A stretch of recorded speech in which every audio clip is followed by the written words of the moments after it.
What if Yoda was on the invisible hand to fight Dooku with Anakin and Obi Wan? The story begins in Palpatine's office, and he was stressed out because he had a lot to do. How was he going to have time to build an empire while eating a quick, healthy, fulfilling meal? Well, let me introduce you to the sponsor of today's video, Factor. Factor is a meal delivery service that I've been really enjoying lately, and they offer many choices of fresh, never frozen, pre-made meals. All the meals are chef and dietitian approved, and my favorite part is how personal the meals can be for your own needs. You can choose goals in your eating life, and Factor will help you choose the perfect meals just for you. I personally have to gain some weight, gain some muscle to help heal from an injury, so I'm choosing the protein-packed options, including jalapeno lime chicken with cauliflower rice, ground pork chili with zucchini. There's juices, mango shakes, so much more stuff.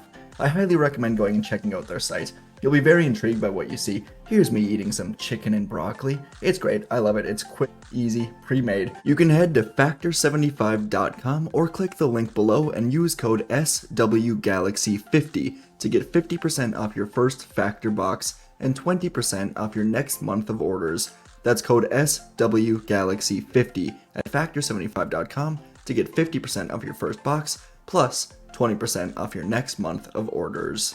Thank you to Factor for sponsoring today's video, and now let's get back into the story. Now let's actually get into our story as it begins on Coruscant, in the middle of the battle on the surface. Yoda has just finished off yet another wave of battle droids, and he was about to pursue further into battle, when everything around him began to change. Yoda was in a sort of vision, and he saw Anakin and Obi Wan battling Dooku aboard the Separatist flagship. Yoda looked up to the skies. He could see the countless ships in battle. They were just specks from here, but Yoda realized now that Dooku was here, and he had Palpatine. For some reason, Dooku seemed to be luring Skywalker and Kenobi into a trap. Yoda had a bad feeling about this, so he contacted Windu, alerting him that he was going to space to join Skywalker and Kenobi. Something was just so off about all of this. Windu said this was a good idea. He too felt strange about everything. Palpatine was captured by Grievous, but the Separatist flagship did remain in battle. It was odd that they weren't taking off with Palpatine as prisoner, so Yoda got his small Jedi starship, taking off into space to join the battle, wondering if the war will finally be coming to an end very soon. In the space battle, Anakin and Obi Wan were fighting off vulture droids, weaving through the air to get to the invisible hand. Anakin was very excited to be back on Coruscant, even if it was to fight, and he desperately wanted to rescue his friend Palpatine. As he and Obi Wan flew towards the flagship, Obi Wan remarked that the shields were still up, but a moment later, a green Jedi fighter flew from underneath them, firing at the shields. The voice of Grandmaster Yoda spoke into their comms, saying it's great to see the two of them again. Anakin and Obi Wan didn't know what to say, and they all flew into the hangar together, ejecting, fighting off the battle droids in the hangar with ease. When the area was cleared, Yoda hobbled over to the Jedi, saying he came here upon feeling Dooku through the Force. Yoda said he thinks this is a trap laid for Anakin and Obi Wan, and he had to come help. Anakin asked why Dooku would want to trap them. Yoda said he did not know, though they may soon find an answer, and they would get into the elevator together to pursue Palpatine and Dooku. Up in the top spire of the ship, Dooku stood in front of the captured Palpatine as the two of them were going over the plans. Dooku was to kill Obi Wan and then use Anakin's anger and sorrow against him, turning Anakin to the dark side. Dooku wondered once more if Obi Wan could serve as a better apprentice than Skywalker, but Palpatine dismissed the idea. Kenobi was too far gone in the Jedi ways, and the people of the Republic love Skywalker already. Once he turns and denounces the Jedi, their destruction will be even easier. Dooku admired his master, always 10 steps ahead of everyone. But today, an unexpected wrinkle appeared in the plans. Grievous contacted Dooku and had him check the security recordings. Skywalker and Kenobi were on their way up through the ship, but they were not alone. Grandmaster Yoda was with them. Dooku cursed under his breath, turning to Palpatine, who was already in deep thought. Clearly, he'd sensed Yoda's presence. Palpatine instructed Dooku to have Grievous separate the Jedi using controls from the bridge. He wanted Grievous to get Obi-Wan alone. Yoda would be able to destroy Grievous too easily. So Palpatine asked Dooku if he thought that he could take on both Yoda and Skywalker together.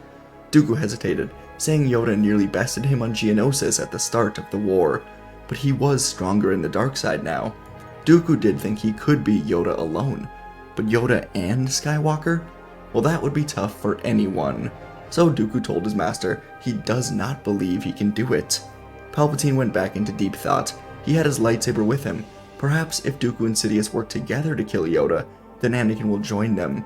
But he realized Anakin just didn't have the motive quite yet. This emergence of Yoda greatly troubled the Sith. As the three Jedi moved through the ship towards the final elevator, they turned to see destroyer droids rolling up behind them. Grievous waited by the door controls as the three Jedi backed up perfectly, with Yoda and Skywalker backing into a room first, allowing Grievous to shut the blast doors, separating Kenobi from the other two. Obi Wan yelled at them to keep going, and he flipped over the destroyer droids, using the Force to knock away their shields before cutting them down. Kenobi looked around for a different path when he heard the all-too-familiar sounds of General Grievous himself clanking through the open doorway with his Magna Guards. He was to kill Kenobi. Yoda and Anakin had to leave Obi-Wan, and they soon entered the room with Palpatine waiting in the chair as a prisoner. Dooku was not hiding. He stood in front of Palpatine as the two Jedi slowly walked up to them. Yoda asked Dooku why he has not jumped to hyperspace. Palpatine is in his custody. He could have so much leverage over the Republic if he left. Heck, the Separatists could have won the war with a captured Palpatine. With Yoda being here on the ship, none of it made any sense to him. He cycled through every possible scenario, and only one really made sense in the end. The Sith were waiting for Anakin and Obi-Wan, most likely to try and turn them to the dark side. Dooku didn't answer the question. He merely told Yoda that today will be the day he dies, igniting his red blade. Yoda pulled out his green one as Skywalker ignited his blue blade. Yoda was ready to do what must be done. Back in the middle of the flagship, Obi-Wan Kenobi was now moving against the imposing Magna Guards in front of Grievous. Their staffs were crackling with purple energy. Obi-Wan waited for them to move in, ducking under a swing, stabbing through one, before clashing with two more, spinning through the air to cut all three of them in half, and force pushing them down the hall. Grievous groaned in frustration as the parts of his guards flew past him, and he pulled out all four sabers to destroy Kenobi himself. Grievous now stood tall, spinning his sabers into the floor as he approached Kenobi like a predator. His laughter was echoing through the hallway, and Grievous went from a menacing walk to a sudden crawl at a very rapid speed. The cyborg general moved with uncanny agility, his mechanical limbs whirling around as he flipped from the ground, slamming his blades down on Obi-Wan. Obi-Wan braced himself as he blocked the blades, then flipped backwards to recenter himself before entering the duel once more. He had to take a defensive style, backing up with Grievous until they reached a wall. Grievous stabbed at Obi-Wan, missing, and two of his sabers were now stuck in the wall as Kenobi was able to cut off two of his hands. Grievous angrily yelled, kicking Kenobi across the floor. Obi-Wan stood back up, telling Grievous that if they keep fighting like this, they're going to get each other killed with a small smile. Grievous clearly wasn't in on the humor as he swung hard at Obi-Wan once again. The two of them were now exchanging rapid strikes as Obi-Wan felt like he was close to a victory. Obi-Wan cut off Grievous's other two hands, then went in for the killing stab, but a sudden blast shook the ship, and Obi-Wan fell to the floor.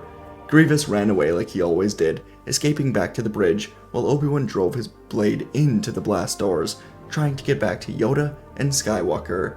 Obi-Wan could hear the faint sounds of lightsabers in the other room. Yoda and Anakin were moving together, both of them utilizing aggressive styles against Dooku to try and take him down. Palpatine was letting Dooku prove himself. If he could take down two of the most powerful Jedi, then perhaps he was worthy of being the true Sith apprentice after all. If not, then Palpatine would adjust. He always did. It would not be easy for Dooku. He was able to hold his place for a while, but while he had to focus on an offensive assault from Anakin, Yoda flipped off of the stairs, cutting across Dooku's left eye. Dooku staggered backwards, looking like he wanted to surrender, but he put his blade up for one final stand. Yoda asked his former apprentice to surrender. Dooku said he cannot. Anakin moved in, attempting to disarm the injured Dooku, and as he swung his blade, something strange happened. Palpatine used the slightest force push to knock Dooku forward barely a half step. It was unnoticeable to everyone except Dooku himself, but he wouldn't have time to expose his master, as this push caused Anakin to slice Dooku in half at the shoulder blades. The Sith Lord fell dead, and Anakin couldn't believe it. Yoda also couldn't believe it, but the ship rocked heavily. Obi-Wan reached the spire, telling them it's time to go.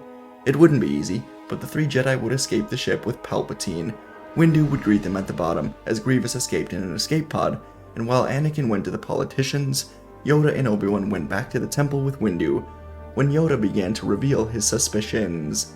The strategy made no sense for Grievous or Dooku, and it turned a huge Separatist victory into a major loss, with Dooku now dead and Grievous retreating. Windu asked how Skywalker killed Dooku, and Yoda said it seemed more of an accident than anything. Then, he revealed something else. Yoda said he thinks Palpatine may be the Sith Lord. The way everything was set up so perfectly for his capture, and for Skywalker to board the ship.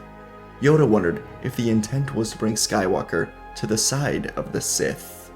These thoughts were dangerous for a Jedi to pursue, but they all agreed that if Palpatine is the Sith Lord, his plans will begin to escalate from here on out. They must be ready to move if he tries to turn Anakin again. Windu said he always hated the connection that Anakin and Palpatine shared. There may not be anyone in the galaxy better suited to bring Anakin to the dark side.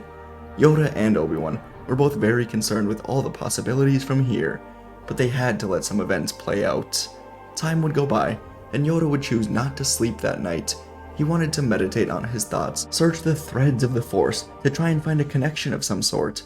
Part of him was saddened over the death of his former apprentice Dooku, but the other part of him knew that the real Dooku died when he joined the dark side. Yoda lost one apprentice to Sidious, and it was clear now that Sidious would be needing a new apprentice. And the more Yoda thought about it, the more obvious it became that Skywalker was going to be his choice. The hero of the Clone Wars, the chosen one, the boy who wears his emotions on his sleeve. He was perfect. So Yoda went into deep meditation, focusing on Palpatine, Anakin, and what he knew of Sidious. He was hoping to find any connection, see anything at all. And as he did this, Yoda began having some sort of dream. He saw blue tendrils floating through space and time, and these tendrils soon reached out for Anakin Skywalker. Yoda could see Anakin sleeping, though he couldn't see where he was, but the tendrils hit Anakin, and now Yoda could see a nightmare forming in his mind. Padme was screaming. Obi-Wan was by her side. Padme dying. But Yoda decided now to combat this. He poured the light side out into the Force, and a white shield came over Anakin. Yoda heard shrieking as the Sith tendrils were cut off from Anakin, and they went back to wherever they came from. And Anakin's nightmares would shift from horror to happiness. The light from Yoda allowed Anakin to see Padme survive, and he was by her side after the birth. Yoda soon broke off this connection and felt unstable. It took a lot of effort, but so much was revealed to him. Anakin was the father of Padme Amidala's child. That much was certain. Yoda figured that Anakin was likely sleeping in her apartment right now. After months in the Outer Rim, Anakin risked sleeping in her home. Another thing Yoda was now certain of was that the Sith were reaching out to Anakin, trying to turn his thoughts to darkness. Yoda truly felt like his suspicions of Palpatine were correct, and he remembered what Windu told him. No one has been closer to Anakin, molding him, grooming him, than Palpatine. The next day, Yoda decided he would keep doing whatever he could to get in Palpatine's way. With every move Palpatine tried in this game, Yoda would flip the script on him until he can't take it anymore. So when Anakin Skywalker entered the council chambers as the Chancellor's representative of the Jedi Council, Mace Windu was going to tell Anakin that he has a seat, but he is not a master, when Yoda interrupted. He told Anakin that his actions in the Battle of Coruscant proved to be his trial to mastery, and as Grand Master of the Order, he proclaims Anakin to be a Jedi Master. Anakin was extremely happy to hear this. Finally having the respect of these Jedi meant so much to him, and just last night, he had a happy dream of being a father with his wife. Things were going extremely well, and Anakin would soon leave the council chambers with Obi-Wan, Windu, and Yoda, as Yoda told the group that he wants to speak with them. Yoda would ask Anakin what Palpatine has been like since Dooku's death, and Anakin said that everything seemed rather normal. He was maybe more tired than usual, but that happens with war going on. Yoda asked Anakin to recount killing Dooku. How did he do it? Anakin said that he swung to disarm Dooku, but he seemed to stumble forward at the final second. His blade missed Dooku's wrists. Instead, he killed him. So Yoda admitted now that he thinks Palpatine pushed Dooku with the Force, then laid out his evidence for why Palpatine may very well be Sidious. Anakin naturally was very upset with these accusations, but Yoda pointed out how capturing Palpatine made no sense. Dooku stayed to fight them for some reason, and Yoda said that in meditation last night, The Force showed him a growing darkness reaching out to Anakin, like a predator trying to find its prey, but Yoda was able to shield Anakin from it. Yoda didn't tell the others about Padme right here, at least not yet. Instead, the 3 council members now asked Anakin to try and prove whether this is the truth. They would ask Anakin to go to Palpatine, express frustrations with the Jedi Order, tell him that he might leave the Jedi. Anakin was not happy with this, but the evidence Yoda laid out did make some sense. Still, he didn't believe Palpatine was capable of being evil like the Jedi were saying now, so he would agree to go to Palpatine, more so to prove the Jedi wrong about all of this. Anakin was given a wrist comm to alert the Jedi if something went wrong, and he took off to the office.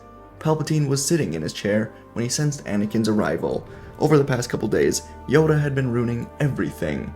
First, he arrived with Anakin to fight Dooku, then he stopped Palpatine from giving Anakin nightmares, and now he just made Anakin a master. Palpatine was feeling his frustrations reach a point of no return when Anakin entered the office, and Palpatine had to put on the face of the friend. Palpatine noticed Anakin seemed to be upset about something, and Anakin started going on about his frustrations with the Jedi, how they don't trust him, how he is looking for a different path in life. He doesn't feel like he belongs in the Jedi Order. At first, Palpatine was ecstatic to hear this. Maybe his plans were coming together after all. But as Anakin went on about his mistrust in the Order, Palpatine sensed something else. Fear, lies, deception. And Anakin watched as Palpatine went from having a kind smile with warm eyes to a sudden shift. The room got colder, and it was like Palpatine just pulled down a mask. His snake-like voice told Anakin that he knows the truth. Anakin ignited his lightsaber, but Palpatine flicked his wrist, slamming Anakin against the wall. Anakin hit the button on his wrist to alert the Jedi, and he scrambled back to his feet, only to be met now with Force lightning.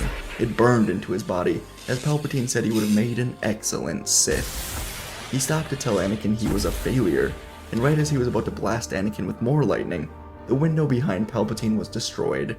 Yoda flipped inside from a speeder, and from the doorway entered Windu and Kenobi. Palpatine scowled, igniting his 2 red blades. He was ready for this fight, and the 3 Jedi didn't hesitate to move in on the Sith Lord. The initial clash was a blur of movement. Windu's purple blade met Sidious's red one first, while Obi Wan locked his saber with Sidious's other blade. Yoda was leaping off the wall to try and cut through Sidious, but the Sith spun to push the other 2 Jedi away, now blocking a few strikes from Yoda. Sidious was fending off attacks from all 3 of the Jedi. Yoda's rapid flips and spins kept Sidious on the defensive, while Windu's powerful swings, Obi-Wan's perfect attacks, relentlessly pressed the Sith Lord backwards. The clash of lightsabers, the hiss of near misses filled the room, and with a roar, Sidious spun across the room. Yoda and Windu stumbled backwards as Sidious quickly sliced through Obi-Wan's hand and into his thigh, before kicking him to the floor with Anakin. Sidious turned back just in time to deflect new attacks from Yoda and Windu. The 2 standing Jedi would renew their assault with even more urgency.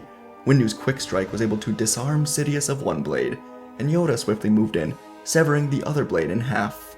Sidious attempted to summon more Force lightning, but Yoda and Windu used their combined strength, hurling him against the wall with a forceful push. The impact left Sidious stunned. He put up his hands to surrender, as Yoda and Windu now stood over him. Sidious was going to surrender, use the cords to turn the galaxy against the Jedi, but with a quick flick, Windu sliced through Palpatine's head, killing him. Yoda was surprised, but not exactly disappointed. They all knew Palpatine was too dangerous to be left alive. They would leave the office in 2 pairs, Yoda and Windu to speak with a group of senators, known now as the Delegation of 2000, and Anakin went with Obi-Wan to the Jedi Temple medical bay. Both of them were in need of medical attention, and soon, both Anakin and Obi-Wan would share robotic hands. The Jedi would give this delegation all of the evidence needed to prove Palpatine was working against the Republic. His lightsabers, audio recordings from the office, and a group of clones known as the Bad Batch was just sent to Sereno to search Dooku's castle for any more evidence. The senators would take this evidence and present it to everyone else in the Senate, as clone intelligence soon reported the location of General Grievous to the Jedi. With Sidious gone, the Jedi could focus heavily on Grievous, and they sent Kit Fisto, Sazitin, Aegon Kolar, and Shakti to Utapau to destroy him once and for all. The Battle of Utapau would quickly be a Republic victory, as the 4 Jedi were able to handle Grievous. But Sazitin and Agen Kolar were killed by Grievous before he could be defeated. The war would come to a sudden end, with Sidious, Dooku, and Grievous all dead as the Separatist Council crumbled under the pressure, and so they would surrender, allowing the Separatist Senate to negotiate with the Republic. In time, the war concluded, and Anakin Skywalker was living out his dreams by being with Padme during birth. It was a happy moment that Anakin and Padme celebrated with Obi Wan, Ahsoka, and Yoda, as Anakin was allowed to stay in the Order after a very long, meaningful discussion with Grand Master Yoda. And folks, that is where this story ends. Thanks everyone for watching. Once more, shout out to Factor for the sponsorship. And let's talk a bit about the story. First, I want to say, I want to start posting the thumbnails a day before I release the video that PPSW and Fantasy Folklore both do. I do want to get back to doing that in the public, and I want to have videos as premieres. It's going to be a bit of a challenge for me to adjust my schedule a bit, but it seems to be the more fun way to do it with the community, so hope you guys enjoy these premieres. Let me know in the comments if you do. But yeah, just on today's story, I think it's always interesting to have very just slight elements change like this, with Yoda just flying up to space to fight with Dooku. Obviously Yoda was Dooku's master, so that battle would be interesting. The Jedi getting separated, Yoda and Anakin having to fight Dooku, and Palpatine not really knowing what to do, ultimately just scrapping this entire idea and hoping to turn Anakin, down on the surface. Ultimately, the Separatist plan of capturing Palpatine and never leaving is a really, really weird one. Obviously, the intent was to bring Anakin to their side, but yeah, I wanted to have Yoda just kind of see through this and be like, what is going on here? Since he was on the ship and he was able to see firsthand. So, anyways, hope you guys enjoyed this one. Thanks for watching. Let me know what you thought, and I'll see you in the next video.